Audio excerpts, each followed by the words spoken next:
Welcome to the Deep Dive. Today we're tackling a document that really pushes the boundaries on how we think about reality, or maybe realities, plural. It suggests they might be way more connected, more responsive than we typically imagine. We're diving into something called Structured Multiversal Interactions, or SMI for short.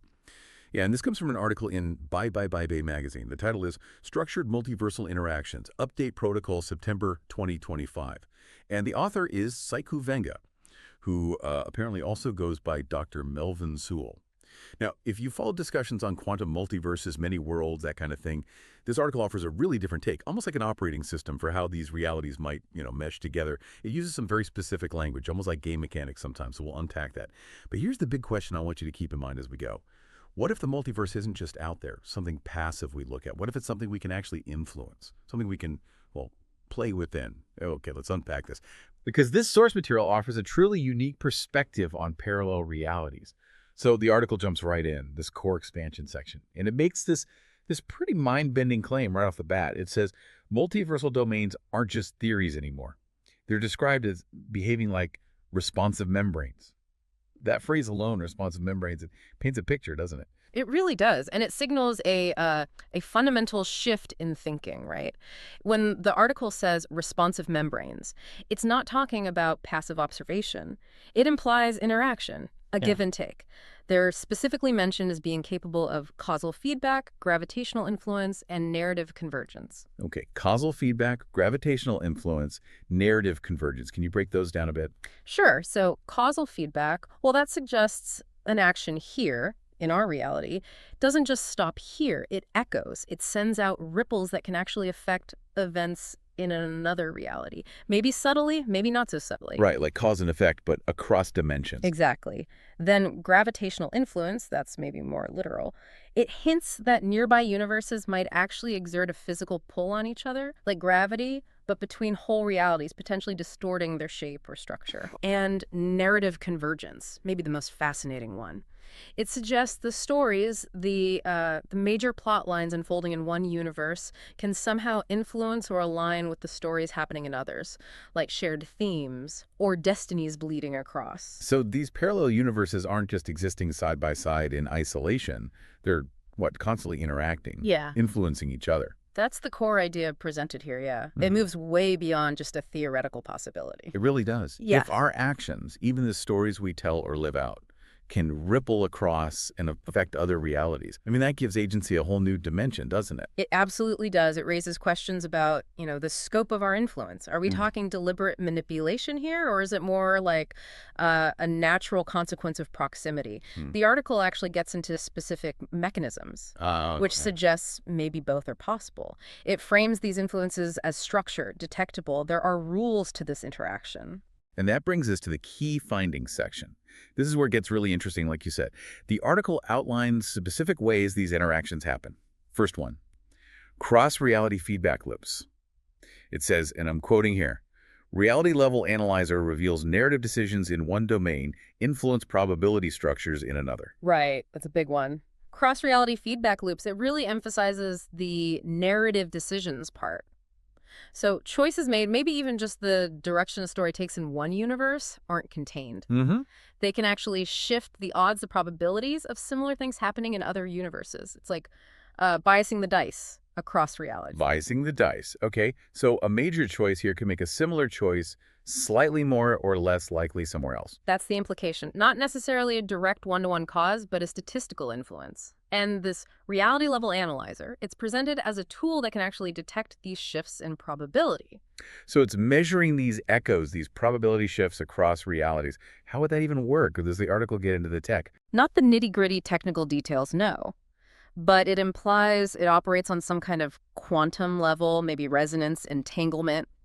Picking up on these subtle probability field changes, it's positioned as a diagnostic tool for mapping these effects. Okay, mapping the effects. And speaking of entanglement, that's the next finding.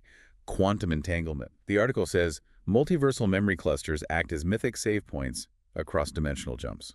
Yeah, mythic save points. That's such a striking analogy, isn't it? Very much like saving your progress in a game, Right. but applied to the multiverse. It suggests there might be some kind of persistent identity or maybe pockets of information, these memory clusters, that anchor experience across different realities. So when it says dimensional jumps, it means moving between these parallel universes. That seems to be the idea, yeah. These clusters act like stable points, maybe reference points that you can return to or that preserve something essential even as you shift between realities. It definitely challenges the idea of a totally separate existence in each universe. It implies some kind of underlying structure connecting them all, a persistent thread. Interesting. Okay, what's next? Gravitational influence mapping. This one says, nearby universes exert force mechanics, creating playable terrain distortions. Playable terrain. Exactly. Playable terrain distortions. This connects back to that idea of gravitational influence we mentioned, but here it's framed very specifically. It suggests the actual physical environment, the landscape of a reality, isn't fixed. It could be warped, distorted, literally changed by the gravitational pull of adjacent universes. And crucially, these distortions make the terrain playable. Playable how? Like you can use the distortions strategically, or you can cause them. The word playable strongly suggests agency, doesn't it? It implies that if you understand these forces, perhaps using this gravitational influence mapping, you could potentially anticipate, navigate, or maybe even manipulate these environmental shifts. So the ground under your feet might not be so solid. It could be part of the interaction itself. Precisely. The environment becomes dynamic, interactive, shaped by multiversal physics. Okay, that's a lot to take in. And there's one more mechanism listed here, AI-driven messaging. It states, glyphic overlays now transmit structured data packets across parallel realities. Glyphic overlays. Structured data. Right. This points towards essentially interdimensional communication, but not just random noise bleeding through.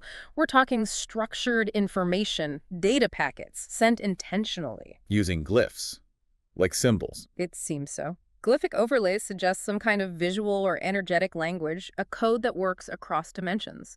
It implies a system, possibly AI-driven, as the name suggests, for sending specific messages or data between realities. An interdimensional messaging system Okay. that moves things from just influence to actual, data transfer. It's a significant step, yeah. Targeted communication. So these are some really out there concepts. But the article doesn't just leave them as theory, right? It talks about applications, how these SMI ideas are actually being used, both in something called gameplay and getting academic recognition. Exactly. It tries to ground these ideas in practice, within its own described context, of course. So under gameplay integration, it mentions a TrueFlow tournament. Apparently, combat mechanics now include SMI-based resonance stats and terrain manipulation. Right, so think about that. Resonance stats may be linking back to those feedback loops, how attuned a player is, and terrain manipulation directly using those gravitational distortions we just talked about. In a combat tournament. In a combat tournament, it makes these abstract multiversal physics into concrete game mechanics. Players are actively using SMI principles. And it also mentions echo riff broadcasts, saying certain episodes, XX to XXXI, embed collapse glyphs and saturation protocols influenced by multiversal drift. Which sounds like they're embedding this interdimensional data, these glyphs, directly into media broadcasts, maybe trying to transmit information or even effects to the audience. It's taking the theory and making it experiential. Experiential, that's a good word for it, really blurs the line. And then there's the academic recognition part. It says something called Echo Riff Studies IX, now includes SMI in its sovereign curriculum, with diagnostic simulations and mapping labs. That's significant within the world, described by the article. A sovereign curriculum implies it's being treated as a formal, independent field of study, not just theory, but something taught with practical labs, simulations. They're training people in this stuff. It seems so. Formalizing the knowledge, creating experts in SMI. It suggests a level of perceived legitimacy and importance within that framework. And reinforcing that, the reality level analyzer, that tool we mentioned, it's apparently entering provisional patent status, citing SMI as foundational. Which is a real-world marker of perceived innovation, right? Seeking a patent suggests they believe it's a concrete, novel technology based on these SMI principles. It really grounds it in a way. Right. So tying this all together is the author, Dr. Melvin Sewell. He's quoted saying, "We don't just observe the multiverse. We interact, imprint, and architect its playable truth." Architect its playable truth. That phrase really captures the essence of it all, doesn't it? It loops back to the responsive membranes, the narrative convergence, the playable terrain. Right. It says we're not just watching reality unfold, we're shaping it. We're co-creators. We're building the playable aspects of truth itself. It's a very active, very powerful role assigned to us. And his role is given as academic dean and diagnostic architect of this Cosmic University of Echo Rift Studies MyX. So he's presented as a key figure in both teaching and designing this whole system. Right. He's positioned as an authority, an architect, not just of the theory, but of the practice described. Now, there's one more really critical piece here. Before anyone gets carried away interpreting this, the article includes a very specific disclaimer, a sovereign diagnostic disclaimer. It explicitly states, this site and its content are not affiliated with any government, political party, intelligence agency, or activist group. Yes, that disclaimer is crucial for context. It's the source defining its own nature and purpose. It goes on to say the materials are presented as mythic infrastructure, cinematic indictment, and sovereign broadcast, designed to expose ritualized containment, actor convergence, and systemic erosion. So it's framing itself as a tool for exposure, for diagnosis, using its own unique terminology. It explicitly distances itself from conventional political or institutional affiliations. And it hammers this home by saying, interpretations, glyphs, and collapse protocols are diagnostic tools, not political endorsements or institutional critiques. Exactly. It insists on that diagnostic function. So for our deep dive here, it's really important to stress we're relaying the ideas from the source material. We're exploring the framework it presents. Right. We're not endorsing its specific claims or its worldview. We're trying to understand its perspective, its stated mission, which it defines as diagnostic, not political. It's about unpacking the document's internal logic and its, frankly, ambitious claims about reality. Absolutely. Understanding the source on its own terms. Well, that was quite a journey through Structured Multiversal Interactions via the Bibebibebibe Magazine article. We went from responsive membranes to cross-reality feedback, mythic save points, playable terrain, even interdimensional glyphs, and saw how these ideas are framed as being applied in gameplay and taught in a dedicated curriculum, all leading to this idea of architecting a playable truth. Thank you for joining us on this pretty mind-bending deep dive today. It certainly gives you a different lens to look through. It definitely does. And maybe a final thought for you, the listener, to chew on. Considering the source's own description of itself, that we can architect its playable truth and that its methods are diagnostic, not political, how does that perspective make you think about the line between just observing the world and actively creating it? Or the difference between reality as something fixed and reality as something potentially playable? A really profound question, something to definitely mull over. We hope this exploration has sparked some thoughts about the narratives around us, maybe even the ones shaping our own reality. Until next time on The Deep Dive.